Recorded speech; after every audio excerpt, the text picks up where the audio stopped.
best executive producer. Yeah, I mean,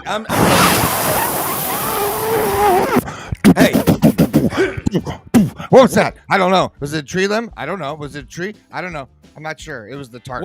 what goes on behind the scenes is amazing. Hi, Rob Brown in Memphis. Jason Campbell's going to check in with us. Brendan Martin down in Ocala, executive producer. Doug Dean, Birmingham. Frank Duffy, North Georgia, north of Atlanta, trying to get on. Chuck Lavelle, legendary musician and big football fan, texted me this morning. He has had no power since midnight, 8 inches of rain, and he is trying to manage 4,000 acres. So we're going to get him next week or the week after. So keep your prayers going for everybody in the past. This is serious stuff, folks. And Ken Capps will check in about 8 a.m. Central from out in Texas, talking Longhorns, Sooners, Aggies, the Western flank. Hit that subscribe button in the bottom right-hand corner. Allow notifications. Android, pen and paper handy, because we're bringing in one of Auburn's legends, Jason Campbell, proud native son of Taylorsville, Mississippi, NFL first-round draft pick of the Washington Redskins, now currently the color analyst on the Auburn Football Network. So we got a quarterback, Brendan. He's going to lead us through this stuff. So get pen and paper handy because class is in session.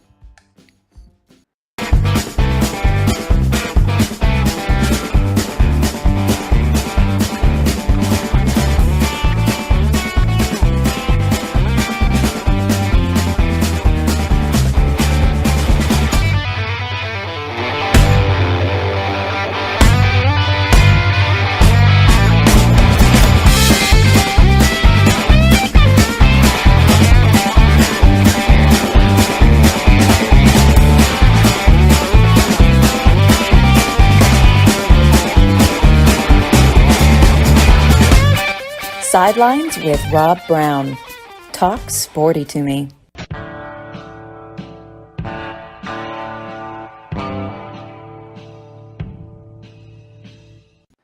All right, man. Jason Campbell, first off, thank you so much. I remember those years. I had 3 kids in 4 years, and I kind of don't remember them a little bit, but you said you were up late last night.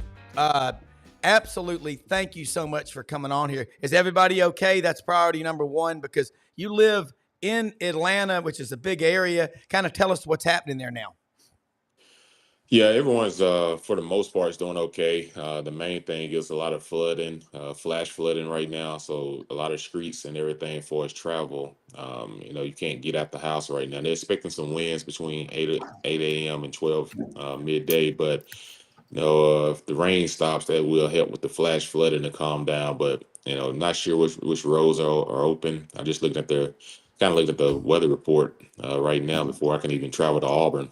I figure out when I can and how we're going to get there and what roads are open. So yeah, it was definitely could have been a lot worse, but still bad at the same time. Yeah. We were, like I said, we're going to have Chuck Lavelle, a legendary musician, big college football fan, lives down around Macon.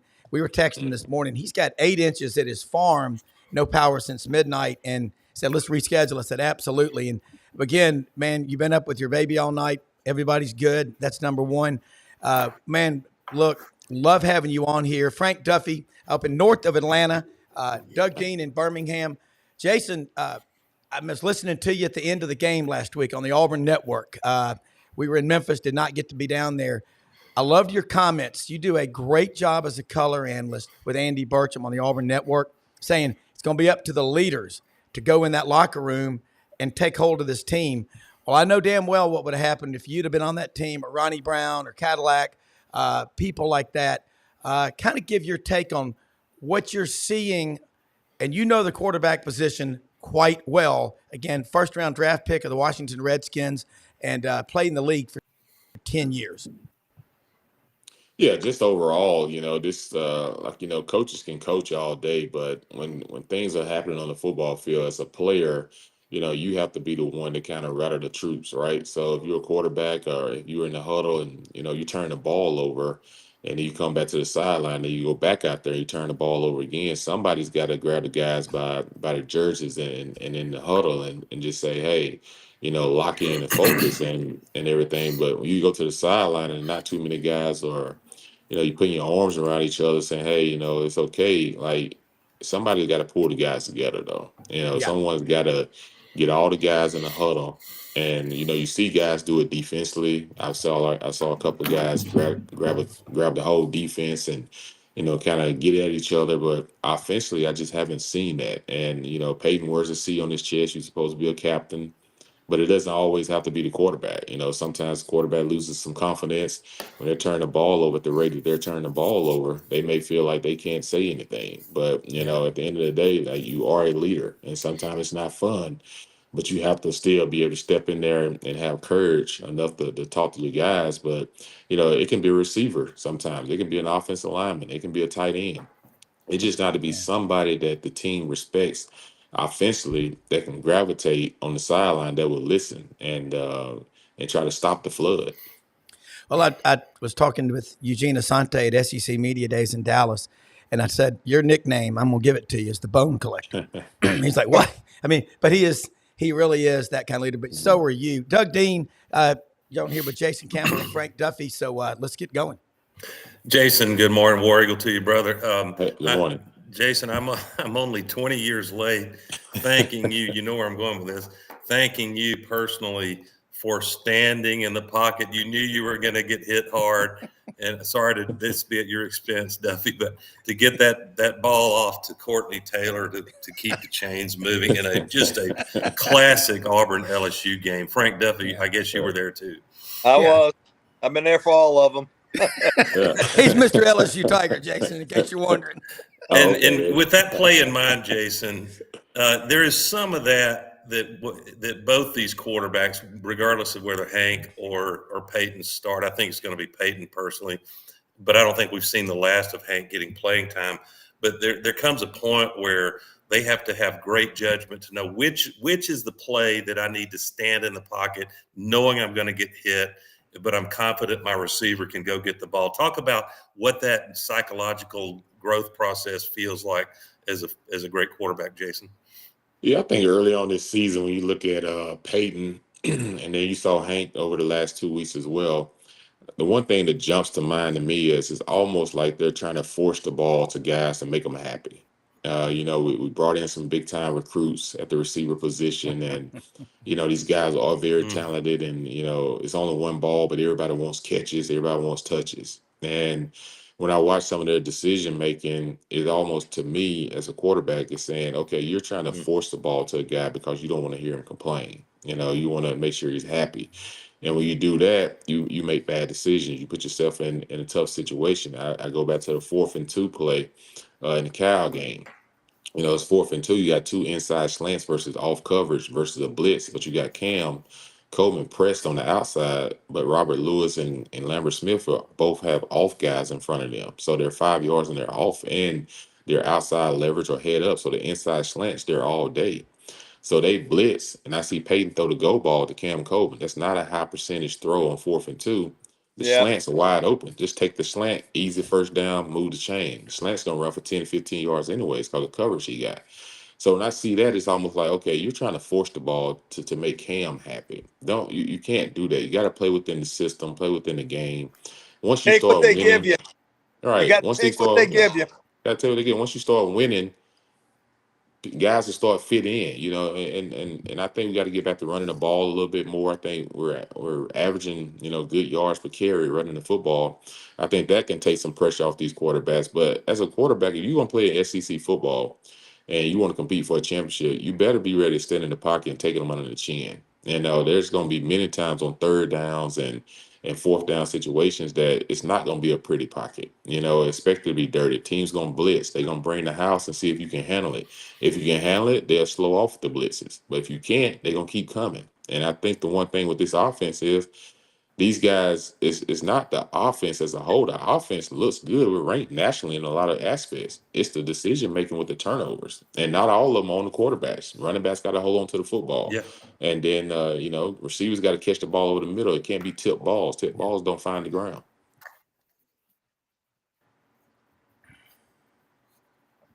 And I like to put it, with Hughes' RPO system, the quarterback's really supposed to be agnostic. That is to say, he doesn't care which receiver gets the ball, or if he reads and both quarterbacks have made some pretty good reads going to the run game.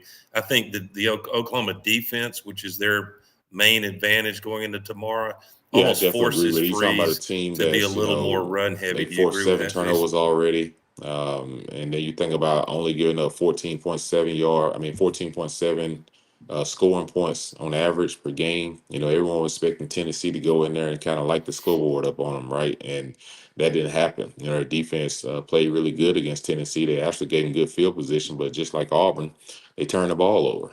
And this is going to be an evenly matched game because both teams are having a little bit of quarterback issues right now, and they're going to start a freshman and everything. So our environment needs to be hostile. But as far as us, I probably expect Peyton probably start, just because if you're going to be in this type of game, you're probably going to go with the most experienced guy, right? And it's probably Peyton. But like I said, I don't think we've seen the last of Hank this year.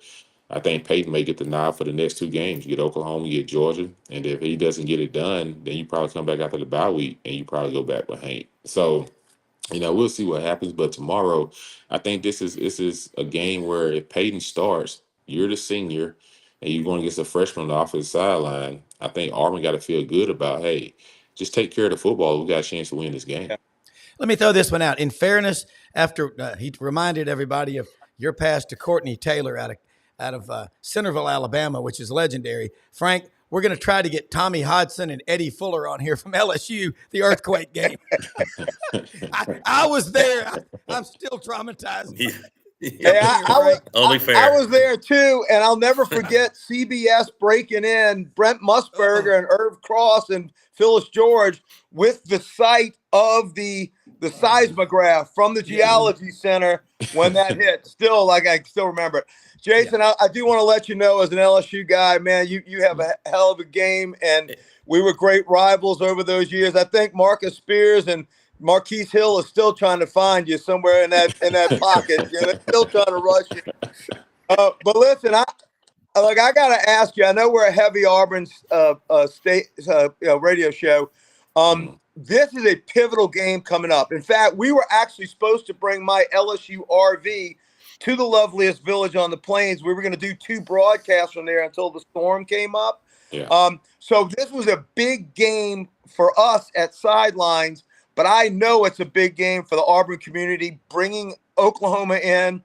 2 things. Number one, it is a must-win for both programs. Coming off of the 2 losses, it's a must-win. Having said that, what is your approach that Auburn has to take on both sides of the ball? Because I think it's going to be won or lost in the lines like most SEC games are. It's going to be the boys up front.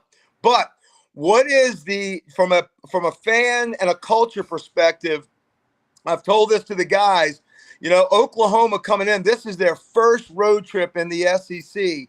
And I told Doug and I told Rob, I don't think there's a better place in the SEC that would show the Oklahoma fans hospitality and what SEC football is like, in this brotherhood that we have here in the conference than Auburn. So can you speak to what that atmosphere is going to be like in Auburn tomorrow, and what exactly does Hugh Freeze have to do on both sides of the ball and in the lines to control this game? Because Auburn needs a win and Oklahoma needs a win. Yeah, you said exactly right. This is a must-win game for both teams. That's what makes it so intriguing. You don't want to go down 0-2 in the SEC to start the season. Auburn anticipated having the first five home games, and everybody, I think, across the nation probably had us circled to be 4-0 at this time.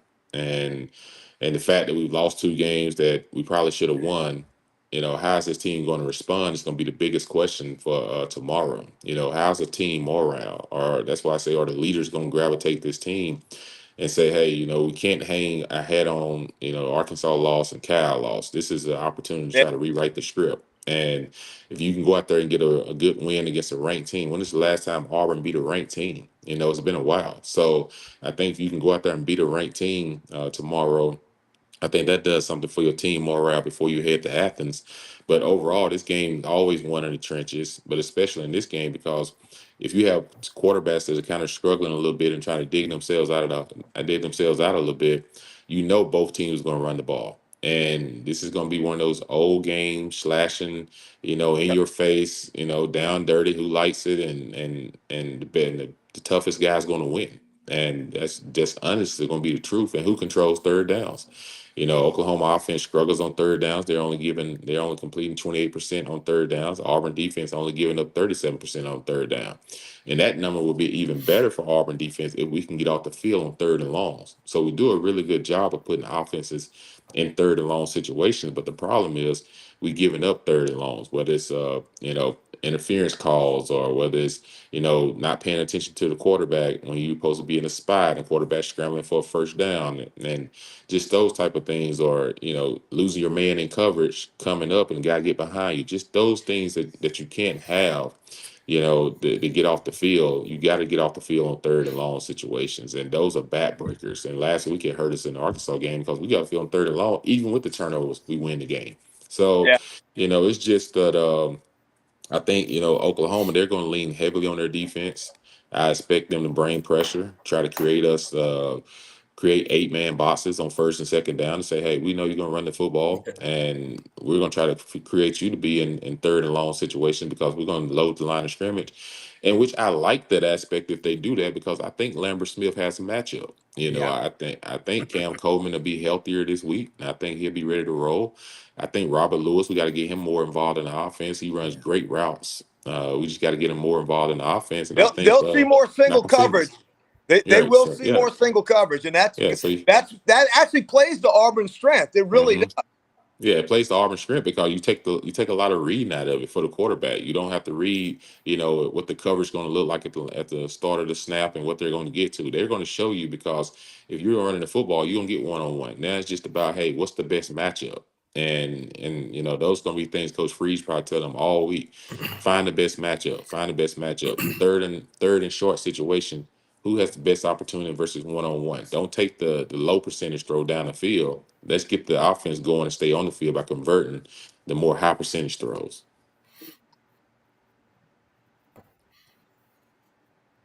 There will be some plays. I Mhm. can just about guarantee you that it's Right. going. What Venables is Yeah. going to show is that you need to be throwing on this down, or you need to be throwing a deep vertical.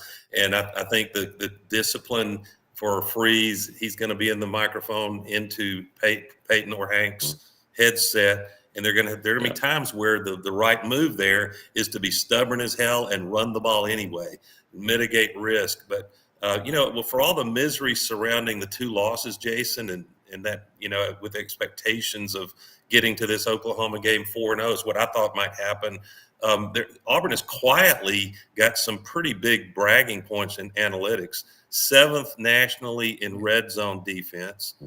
I know we hadn't played a juggernaut offense yet, but it's still football. 7th nationally, holding opponents to score only 57% of the time. Keldrick Falk, who's a future NFL player, in my opinion, he is not tied for first nationally in quarterback hurries with 14, and second nationally in quarterback pressures. And you already mentioned KLS. He ranks second nationally in yards per reception, 28 yards. So I don't think you go away from that, with Auburn 5th in the nation per completion yardage, 16 yards. You don't go away from that, but you probably have to pick your spots when it looks like it's there, and maybe you have an extra tight end, you go max protection, Yeah, and see if one of you your make two some best great points receivers there, though. When you think can about go it get a as a 50-50 whole, ball, Jason. you just, that's why I tell everybody, nationally, we're up there number-wise. I wouldn't change my system. I would just change maybe how I operate once I get to the red zone, because in the red zone is where some of those crucial turnovers, has just crushed us, because you take 3 points off the board, and then you take momentum away because you turn the ball over in scoring territory. And I think once you get to the red zone, you might lean a little bit more heavier on running the football and not have your quarterback try to make some of these throws over the middle where the ball keeps getting tipped or picked off in those scenarios. So I definitely agree with you. Once you cross the 30-yard line, maybe you shrink the playbook a lot to a run game. And then you try to utilize Peyton, if he's the quarterback, utilize his legs a little bit more in the red zone, in the RPO game. And you make it everything easier for those guys to not be able to make mistakes, because Right now, we're negative 14 in the turnover differential. Shoot, Yeah, crazy. you're not gonna win many games. I don't care if you're Dead playing last young in the junior nation. college. Yeah, Dead You're not last. gonna Yeah. you're not gonna win turning the football over at that rate. So, yeah. and the positive for me is, as much as we turn the football over in those two games, it still was 7-point games going into Yeah. the fourth quarter. Both of them. Yeah, Yeah. Like if you Yeah. turn the ball over at that rate, it should be 3 scores, ahead. So it Yeah. just tells me Yeah. like we're more talented and we're deeper, but we There, got to stop doing the one thing that hurts every football team, and that's turn the ball over at the rate That's we're right. doing it. And to That's me, right. that's just a mental thing. Like, and it feels like, sorry, I walked on you. It feels like there's no middle ground tomorrow. Either this Auburn offense will have the bad habit of fumbleitis, throwing picks, or not. Or if it changes, if there's a way they can be more focused and disciplined and avoid those kind of mistakes. And by the way, some Yeah. interceptions, as Aaron Murray pointed out in his film study, which is beautifully done, that first Hank Brown interception, it's just unlucky. He threw it to the right guy, but the defender gets his head around while the ball is in the air and tips it. What can you do about that? But 3 others were very avoidable. So I noticed that Duff is our resident Vegas expert on here. And the Sharp, this thing opened, giving Auburn 2.5 at Yep. home. I always love Auburn as a home dog. Are you kidding me? And Jordan Hare, unless you're playing a prohibitive favorite, and which I don't think we are. But the Sharps, Frank, the Sharps have moved to yeah. Auburn. I like late, Auburn in this and game. it's now I a pick think 'em at most even of though the you're not books, getting Frank. the points, but I think it comes down to this, Doug, Rob, Jason. Auburn has to control Auburn football, which is running the ball. You run the ball, you don't put it on the ground. You're going to keep that other opponent's team off the field, but you're going to basically make this a trenches game. Then when you start having Venables bring up that defense, then you can hit that 50-50 ball, down the field. Auburn's got to stretch the field, but then control the run. I think it's critical Auburn outrushes Oklahoma by at least 25 to 50 yards tomorrow. If they do that, they win the game. Yeah, I think it goes back to the Iron Bowl last year, and then when we played Georgia at home last year. Both of those Yep. games we could have won. We ran the football really well, rushed for over 200 yards in those games, and we Yep. controlled the line of scrimmage for most of the football game. We just got Yeah. unlucky at the end against Alabama, and then the Georgia game, our safety, at the time, that was guarding Brock Bowers, got hurt. So he was on the field, and Simpson went on the field in the fourth quarter. So if you play that type of game, for the rest of the season, you got a chance to turn things around, but you got to take care of the first one first, and that's getting the Oklahoma win, because I think coming into the season, everyone kind of circled this one as, okay, it can go either or, so if you can get this game, I think it does a huge thing for your locker room morale and just confidence in your quarterbacks and everything. So I expect this to be a ground and pound, but I do expect we're going to have to hit some big plays in the passing game, because their one-on-one coverage will be there. You got to Jason, stretch that defense. I want to Gotta throw something stretch at the you, Jason. Frank likes to call these Yep. these manhood games. I think this game is heavily on the O-line. You're going to have the moments where you got to open run lanes, even if they're outnumbering you, and you've got to give pass protection those occasions that Hugh goes through the air. So I think the coach that is willing to win this one ugly and not try to That's think right. it's No, a I was beauty just going to. contest, That's throwing right. the ball, And I want to advantage ask him. you, Sorry Jason. about that, Rob. You played for a masterful psychologist, Thomas Hawley Tuberville from Camden, Arkansas, and he could look real laid back, and then he'd go, "Yes, Coach Senator Tubbs." But That's Senator it was Tubbs so to you. cool. He would be on this show the first year we started, just about every Friday. He was so gracious to do that. He helped put us on the map. I can't thank him enough. But I remember in 2007, Auburn was struggling early in the season, and I was at one of my kids' three or four soccer games before noon on a Saturday, so it's all a blur. But after Auburn had lost, I think, to Mississippi State, I told someone, I said, I'll guarantee you a sack full of crystals, with or without cheese. Auburn goes to the Swamp and wins Saturday with a freshman lineup, Ryan Pugh and Zimba and all those guys, and Wes Byram out of Fort Lauderdale, St. Thomas Aquinas, had to kick it not once but twice. And, the psychology of that team. So Guys, wouldn't we agree? He is absolutely spot on in his analysis. Jason, you study this stuff like some money manager does looking at a stock, and it's outstanding. This has been some of the best analysis. Oh, no. Well, It's some of Jason's the best analysis, and you've also Yeah, got now the best internet signal of any guest I you got think me we've there. ever Okay, I ever lost had. you just for a second, but Yeah, yeah, like I yeah, say, the whole thing for me is how do you look forward? Everyone's been focusing so much on these last two losses, and I get it. There's so much anticipation coming into the season, so much excitement.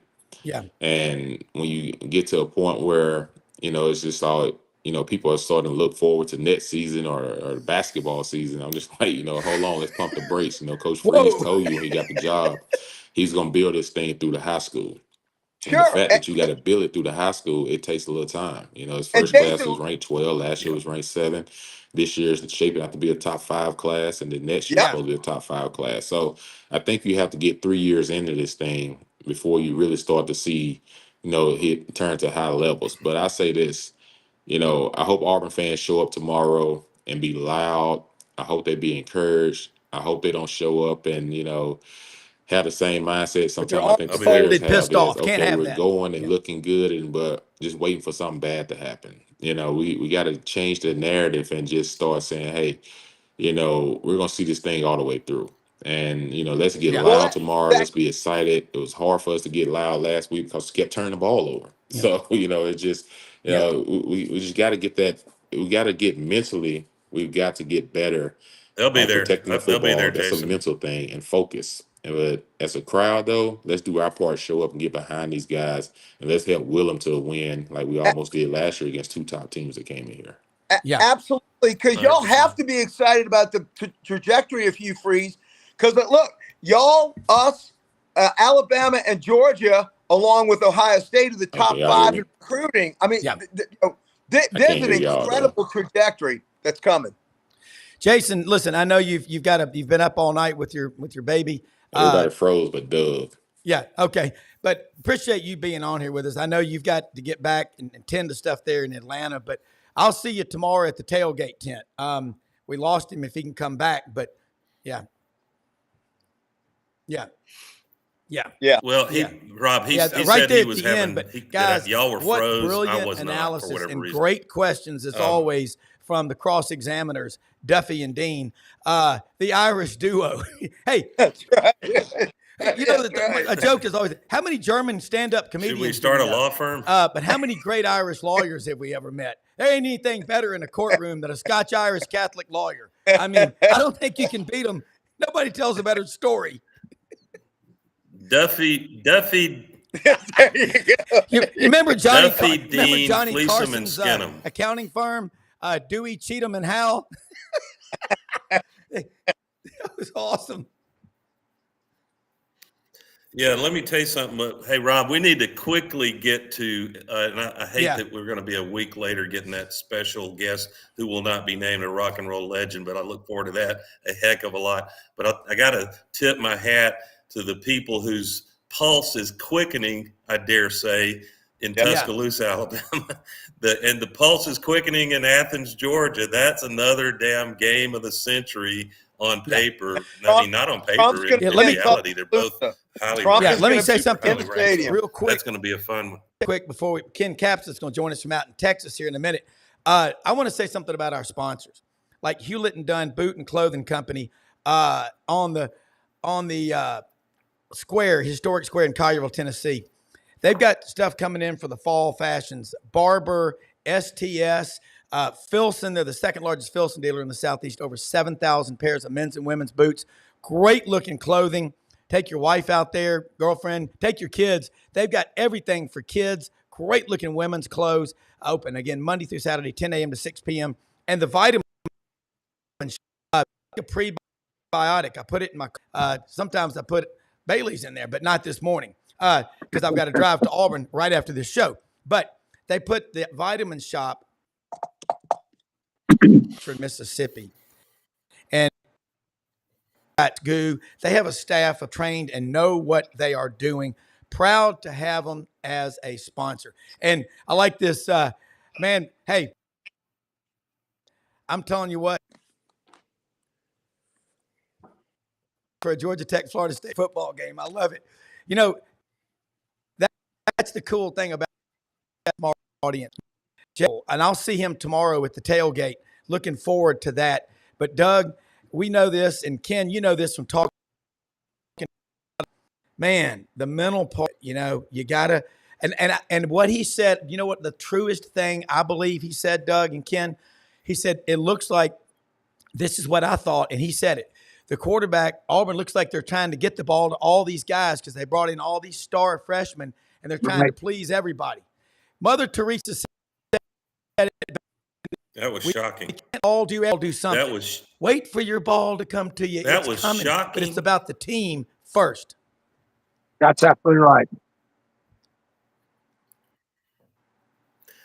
That was shocking to hear, and it was Jason's opinion. He was, to be clear to our audience, especially people that, you know, lately it's been the week to take free punches at Hugh Freeze. Okay. So screw the Feinbaum media and those that are unfair in how they did. It's fine to criticize. I didn't like Freeze, you know, claiming that he would beat Arkansas 9 out of 10 games right after he got whipped by them.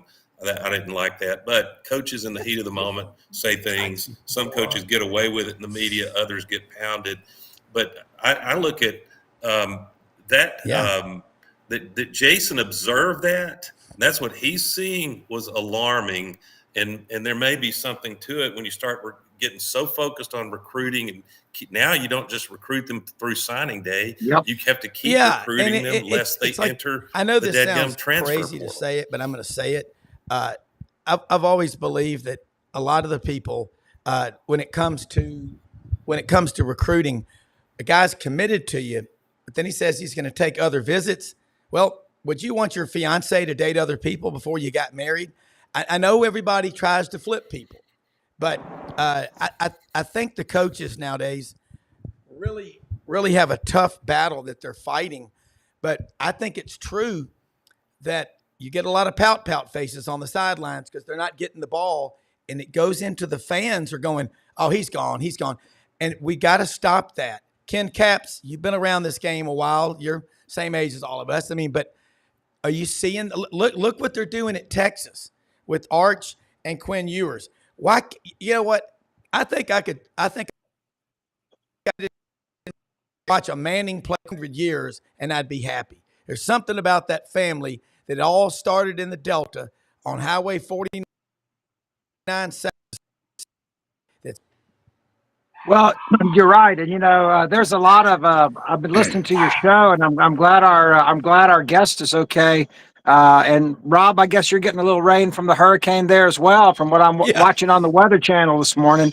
But you know, there's a lot of quarterback, things going on down here in Texas and in Oklahoma. You know, Oklahoma's quarterback situation is a huge mess right now, and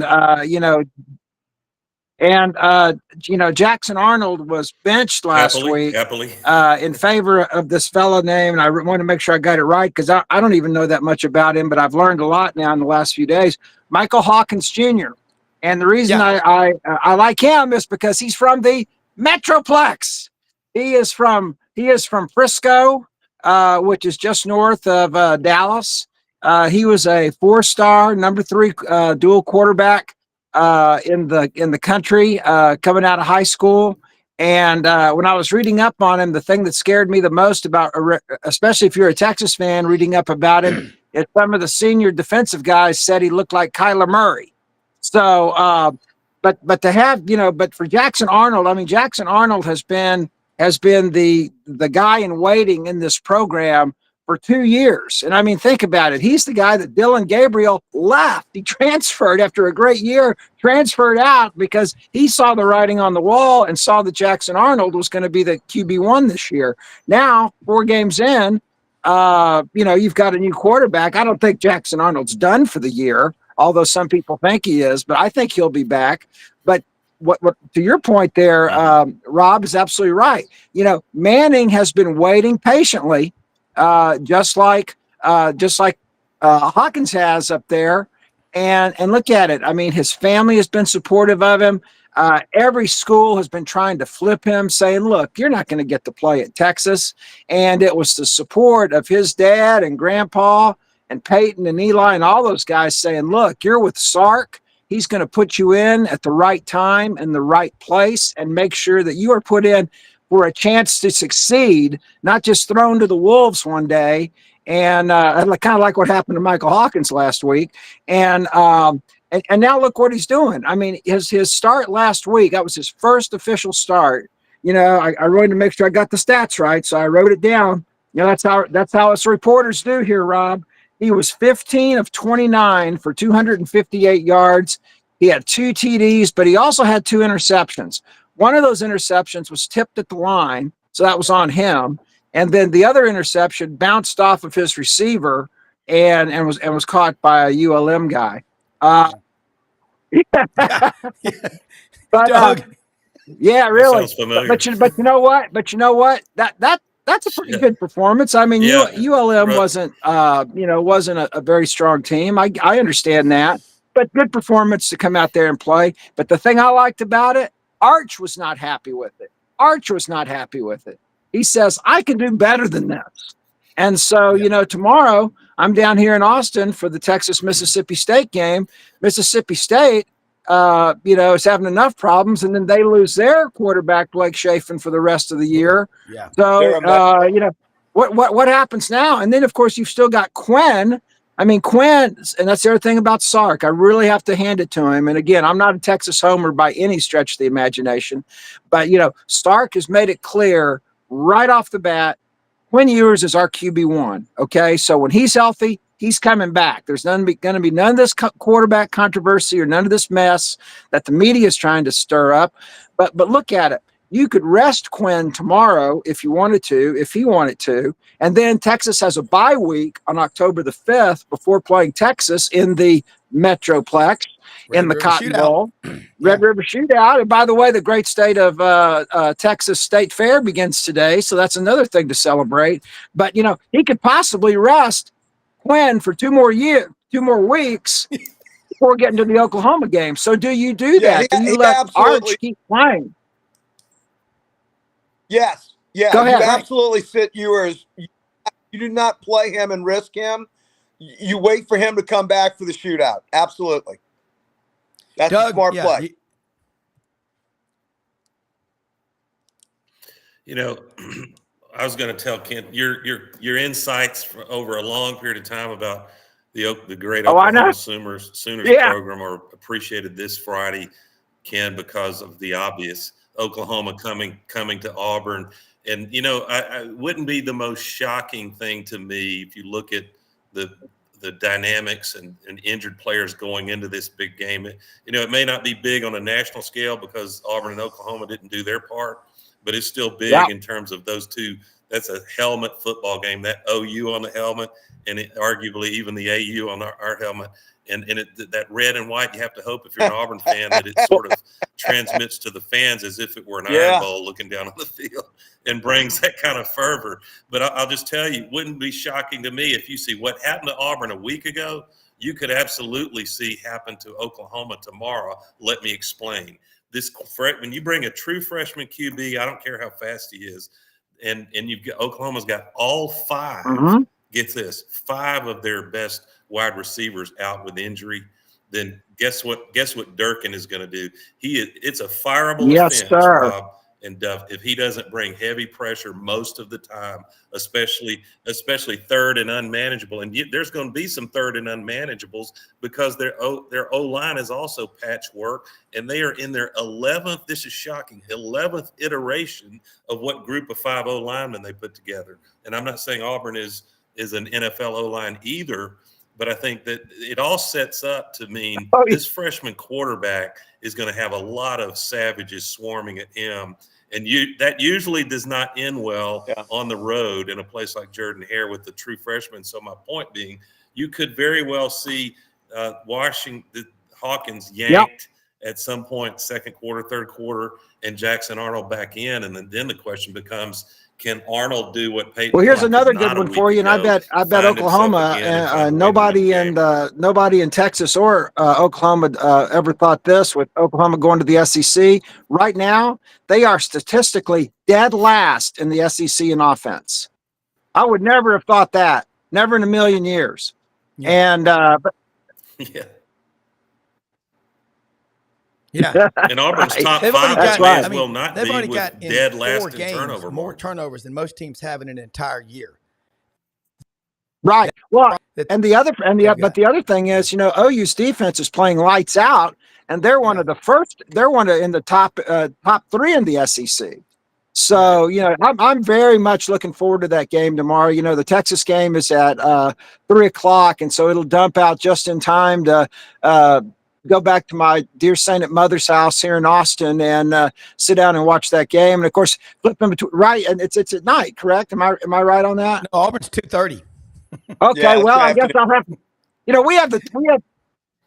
That's right. Yeah. That's right. We have the worst Bama, Georgia gets the Wi-Fi night game. in DKR Texas Memorial Stadium, and when you're trying to watch, I'm serious. And so when you're trying to keep up with all these games on your phone, and I've got people sitting around me that have fancier phones and more expensive phones, and they can't get Wi-Fi either. And so you've got to depend on, what they're going to put on the stadium scroll or on the scoreboard. And I mean, I really want to pay attention to that Auburn Oklahoma game tomorrow, because again, you're getting 2 weeks away from Texas OU, and I don't care how good Oklahoma's playing, how bad Oklahoma's playing. They're going to come out of that tunnel at the Cotton Bowl with every one of those red hairs on fire and be ready to play. Frank. Well, we said early on that this was going to be a pivotal crossroads game for both these programs, Auburn and Oklahoma. This was going to be a pivotal game. What we didn't expect was the number of losses, but it is still a pivotal game for the programs. And look, if Auburn beats Oklahoma, which I think is going to happen, you're going to have Oklahoma going into that Red River shootout. You're exactly right, Kim. With their hair on fire, they're going to be a wounded animal. So right. It's going to be an exciting. I think it's going to be an exciting game tomorrow. Oklahoma's first road trip in the SEC, I think, is going to be a very memorable one. I think Jordan Hare is going to be packed. I think it's going to be exciting. I don't believe all this. There's grumblings. I don't believe it, because I know the Auburn people know that there's cavalry over the hill with a number 5 recruiting class as well. So I think it's going to be a great atmosphere. I think it's going to come down to the lines of scrimmages. I would certainly bet the under if I was going to bet a totals on this. But yeah, 40. I think I saw it bumped up to 45 and a half, but I think that's the play. But I can see this being a 17-13, 20 to 14 sort of just knockdown drag out, because I'm telling you, the team that leaves that stadium with the W will have earned it tomorrow in Jordan Hare. Doug Dean. And I'm disgusted sometimes when this comes out of my mouth, but there are certain games that might be exactly true. Don't give away your chance at field goals. I mean, if you get inside the 30, for the love of God, I don't care if it's 4th and 2 going against OU, and the same thing for Oklahoma on offense. If you've got a chance, you like your field goal kicker, this might be one of those games that you just have to win it, 13-10 if it goes that way. I think there'll be a little more scoring. I don't think it'll be over, but I think it's going to be I like Auburn about 23 Doug Dean, question 23 to 20 and type I got to game, say, and and this is again normally low scoring. In a minute, we're going to switch and get into this Arkansas A&M game, Georgia, Alabama. We're going to go rapid fire. But Doug Dean, in all of our years, you and me, of watching a lot of games at Jordan Hare Stadium, I bet I've been to over 200 Auburn games. 2006, arguably the most physical 60 minutes. Brutal. Now that's old school. But I mean, that was a physical, but it shaped Auburn for the rest of the season. What you've got to do now, as Jason Campbell referenced, is hold it together. Florida's off this weekend. We're blessed to have a ton of Gators that watch this show. And I'm telling you, I want them doing well, because we got the Buddy Martin show, and Wednesday night, Buddy and Brendan did an awesome interview with Coach Urban Meyer. God, this guy just said, if you're going to be the running backs coach at the University of Florida, you better be the best running backs coach in America. Watch Swamp Kings, and it will restore your faith. Say what you want about Urban Meyer. 187-32 is what I'll say. This game reminds me a little bit of LSU and Ole Miss 2 years ago, Frank, when Tennessee came in and just curb stomped us in Tiger Stadium.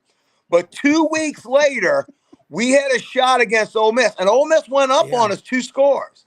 And we then went on to score 45 unanswered points, ran him out. Jackson Dart was running around for his life. Yeah. That's what Auburn's game is tomorrow. Yes, you've got disappointment, but you still have the rest of this season as a trajectory to build upon. This is the It's way too early. Way too early to think Auburn was sorry to walk on you, Frank. Auburn was never realistically going to contend for the SEC this year. So you lost 2 games you shouldn't have lost. And it's almost all because of turnovers. You could add 3rd and longs, ridiculous play on defense. But, Rob, I'm feeling the wrath. Is it just me of your good Alabama and Georgia listeners? We need to give some thought and attention to that. Here's my most interesting storyline. It's a very early season test for Kalen DeBoer and on the whole question. And he can, either one of these teams, let's be real with the new playoff format. Either one of these teams can lose a competitive game, and they're in fine shape. That you'd rather be playing with house money and get this one because where it can help you is if you win this game, you might be able to relegate that opponent to being out depth, 9th, 10th, and they have to play an extra game before you see them again. So there's a lot of chess pieces here, but man, I'm going to watch with great interest. Kirby Smart is still, I guess, the dean of the SEC now since Saban retired. But, the Alabama fans are saying we're just not skipping a beat. Kalen DeBoer is as good or better offensively. Kirby Smart saying not so fast, my friend. And I would just my only take. I'm not predicting the win in this one. It's anybody's game, but I do think be cautious if you're trying to extrapolate from that Georgia. Sometimes what happens is Kentucky. you've got to get a dead cat. Football doesn't work that way. Georgia does it every year under Kirby. And he said 2 weeks to prepare for this game. Ken Capps, let's talk quickly, too, about Arkansas and A&M. A&M's won 9 of these 10, and it's been a PETA game for Arkansas. PETA, pain in the ass. And they're going to get it up in Fayetteville next year. And by the way, go easy on the Hogs. I'm going up there Thursday night as a guest of Jim McClellan, and Maury Gaston and I are going to be up there all weekend for the Arkansas and Tennessee game. Now, Audrey, my wife, is a Vol for life. She will be on her best behavior. And I know those people up there are really dialed in. If they can beat A&M, Ken, and we're going to bounce it around, go Ken, Frank, Doug, rapid fire. Your thoughts on this one in Jerry's World tomorrow? Because I think it's ginormous. Well, and look at it this way. This is another one of those great rivalry games. It's called the Southwest Classic, the Southwest Rivalry. It's going away. It's not going to be played in Jerry World anymore. And I mean, this thing has become a really nice fixture here in Dallas-Fort Worth. People love coming to that game. And there are a lot of Aggies. There are a lot of Arkansas folks that live in the Metroplex. Well, we're getting a lot of Metroplex in today. Absolutely, and, over and under 20. That's right. But seriously, that's a fun game to go to, and it's really blown my mind that Arkansas has been so dominant over A&M. But you look at A&M the last few games. What have they had? They've had turnovers. They've had fluke plays that have gone against them. So I mean, and again, I totally agree with you. If Arkansas pulls this one out, the final game at Jerry World, wow, I'm already thinking about that Texas Arkansas game up there in Fayetteville that's coming up November 16th. A few weeks from now. And then the other thing is, of course, you got A&M. A&M's got to win one of these games, and they've got their whole other problem at quarterback. I mean, again, they don't know what they're doing yet. And, is Reed going to stay in there? They going to put Connor back in there? I don't know. I mean, that's a good question for Owen Buchanan. But, it's like the old line goes. I think it was actually Steve Spurrier said this the other day again. If you have two quarterbacks, you have no quarterback. That's right. Frank Duffy. Great.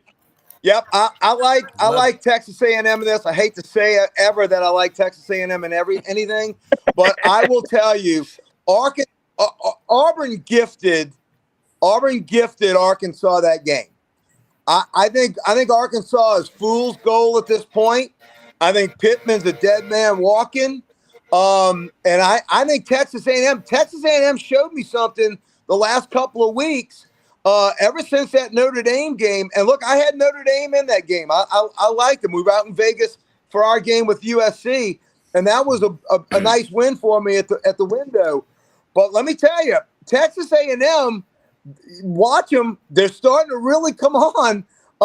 So look, this game is kind of like a Auburn LSU light. There's always some bizarre thing that's going to happen in Jerry World late in the game. OT, double OT, some craziness. So I wouldn't bet Texas A&M. I wouldn't lay the 5.5. But I think Texas A&M is going to be able to win. Might cover, might not. But I think they're a winner. Doug Dean. Great. Rob, humility in sports like this is overrated, and I'm not going to be humble.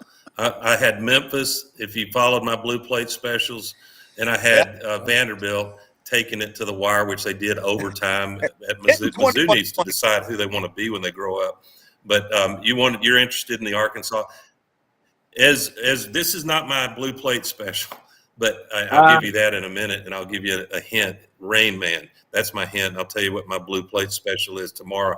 So I think I'm as reparations to Sam Pittman for Coach Freeze's unfortunate, not so classy comment that we would have won 9 out of 10 times.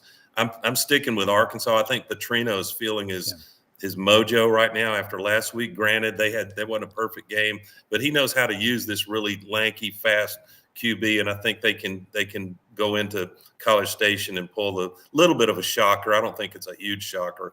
My Blue Plate special. Gus Malzahn is going to rise up and beat the Fighting Prime Times of Colorado tomorrow. But that line 14. Is curiously large, and Gus is known for blowing these kind of these big national interest games. But I think UCF wins, but they don't get over the number. Great take. Colorado and I'm with points, Doug. but I think Hugh Freeze's comments. I wouldn't say that. Always give credit to that team across the way. Damn it, they beat you. But what that's doing is that is agree. And I think it is. And the Fighting, I believe, get good point. In Columbia, South Carolina, former Auburn players, the defensive coordinator, along with Marcus Woodson, a ton of depth, but they've got the Fighting Petrinos will do the thing. I think they'll win something like 23-19 out in Dallas. And by the way, guys, when we were in Dallas for media days, Ken, that downtown Dallas where the Omni is was awesome. Brendan and I were there. You're up 5:30 or 6 in the morning. We were eating dinner usually around 9:30 at night and morning. Absolutely awesome out there. I mean, Dallas is a big city, but you feel like you're in a small town, and people there were really friendly. Let's talk about Georgia and Alabama. And Georgia and Alabama game tomorrow night in Tuscaloosa. A lot of people talk about the matchups. Georgia really doesn't have a Ladd McConkey or Brock Bowers. So Alabama's got some receivers. They got a quarterback who can run it. But will he run it too much instead of throwing it and checking his reads? Because Georgia's going to come at him with a defense that's going to have their head spinning. What do you think is going to happen in the primetime game? And the big guy is going to be there in the box. And I know Tuberville is going to be going up there for that game and then coming back to Auburn. He's going back and forth between – he's going to do the Auburn game, and then he's going up to Tuscaloosa. So it's going to be a crazy day in Tuscaloosa, Ken. Yeah, that's the big guy. And they've got the Donald in Yeah. Tuscaloosa, Ken? Rob. Yeah. Well, I mean, here's the thing. I mean, y'all were talking about earlier. I was just thinking about the Georgia Alabama game already. That has a lot to do with implications for the University of Texas as well, because the week after Oklahoma, October 19th, Georgia comes to Austin and plays Texas. And so, do they come in undefeated? And that game is just crazy as all get out. We were thinking, and you'll like this, Frank. We were thinking the other day that game will be the biggest game at Darrell K. Royal Texas Memorial Stadium since the LSU game in 2019. That's how nutty it's going to be that week when Joe Burrow was the quarterback. It's going to be nuts. But if Georgia comes in with one loss, Georgia comes in with one loss, and they're really going to be trying to knock off Texas to try to get back in that, at least knock Texas out of number one. So this game has a lot of implications down the road, not just for this. I don't really. God, I hate to be a wimp. I just don't know how to call this game. I don't know if Jalen Milroe, is going to come out and just play lights out, or is he going to have one of those games where the Georgia defense is just going to eat him alive? I like Alabama at home always, okay, but Georgia is in a position to take Alabama. I think they're not as strong as they were last year, in my opinion. But I would never bet against Alabama playing their game at home. Frank Duffy, question for you. And I like this Sven Kreuzberg, good German or Swedish name. Jackson Arnold next year will be at Mississippi because Jeff Lebby was at Oklahoma. That's right. And to tell you how vicious it is, Jackson Arnold's the highest rated offensive recruit signed in Oklahoma in the first half. How cruel this world is. Frank, your take on tomorrow. It doesn't go like everybody thinks Georgia doesn't have wideouts. Something tells me they're going to be a lot different team than we expect. Yes. Well, I think one of those wideouts has to step up and take that mantle from Bowers or McConkey that they've had in the past. Some wide receiver. Again, they need that signature wide receiver to step up, and I think this is going to have to be the stage, if you will, for them to do that. Because I do see Alabama shutting down their running game. You're going to have to stretch that Alabama defense if you're Georgia in a hostile place, especially if the crowd is in it. So I think you're going to have a big time performance from one of those Georgia wide receivers. I just don't know which one it's going to be, but you're going to have someone have a 6-catch, 90-yard, 1 or 2 touchdown sort of performance for Georgia to get to that 24-point stage, because that's what it's going to take to win the game. Yeah. Doug?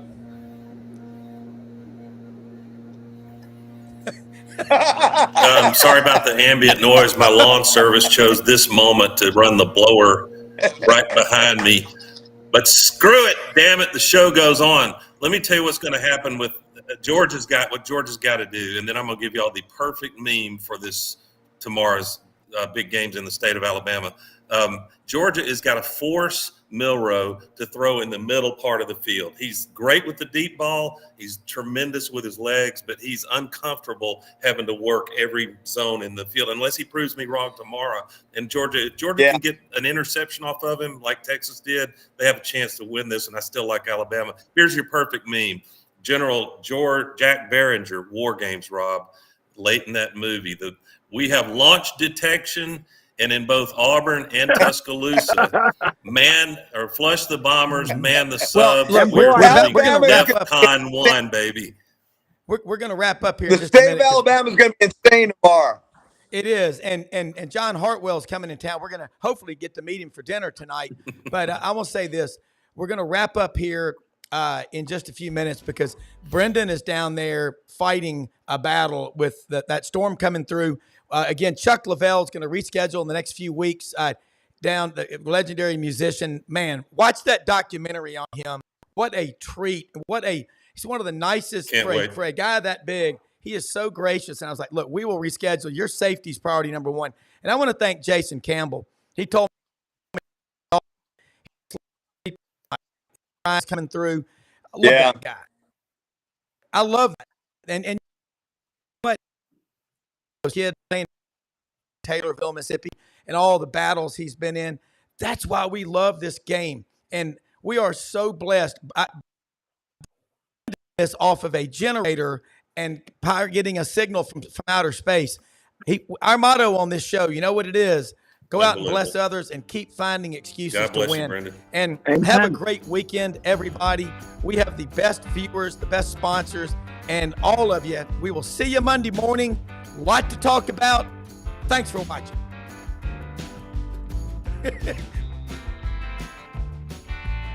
Boomer Sooner.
In a perfect world, you'd set a health goal and results would happen overnight. In this world, the real world, it takes time, dedication, and the right support to achieve your best self. The Vitamin Shopp's health enthusiasts are here to make sure you're not wasting a single moment on the wrong supplements. From the highest quality sports nutrition and superfoods to the most sought after trends, you'll find a huge variety of science-backed solutions for every goal. And the people to help guide you along the path to greatness. Unbelievably, every 2 minutes in our communities, a child is either bought or sold for sex. I am Ari Dickey, board member for the Nashville Anti-Human Trafficking Coalition. Join me and millions of others in our fight against human trafficking and for its victims by helping to educate the most vulnerable among us, our middle and high school students. Go to nhtcoalition.org, become a partner, and help keep our families safe, because none of God's children are for sale.